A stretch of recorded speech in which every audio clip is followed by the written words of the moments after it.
voz no coração. Louvamos, louvamos a Virgem Maria, nossa Mãe Senhora da Conceição. E você? Ave Maria, Ave Maria. Sinal, sinal da libertação. Vamos ficar de pé. Somos todos filhos teus, Virgem Maria, Nossa Senhora da Conceição. Neste dia com grande fervor, elevamos a ti nosso pedido. Derrama, derrama tua paz e teu amor sobre este povo sofrido. E você? Ave Maria, Solta a voz.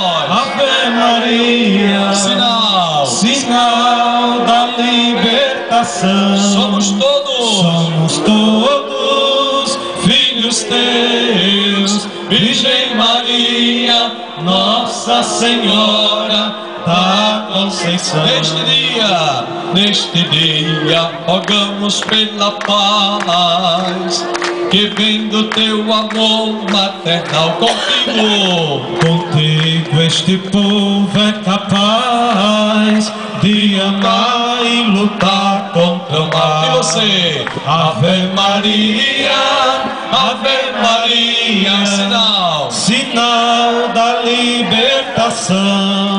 Somos todos filhos teus, Virgem Maria, Nossa Senhora da Conceição. A pedra humilde a teus pés é unida, celebra a devoção destes filhos sempre fiéis, que festejam a Virgem da Conceição. E você? Ave Maria, Ave Maria, sinal da libertação. Somos todos filhos teus, Virgem Maria, Nossa Senhora da Eu quero ouvir uma grande salva de palmas para a Mãe de Deus, nossa. Viva Nossa Senhora!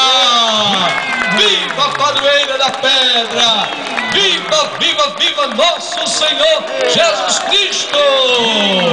Amém! Amém! Graças a Deus.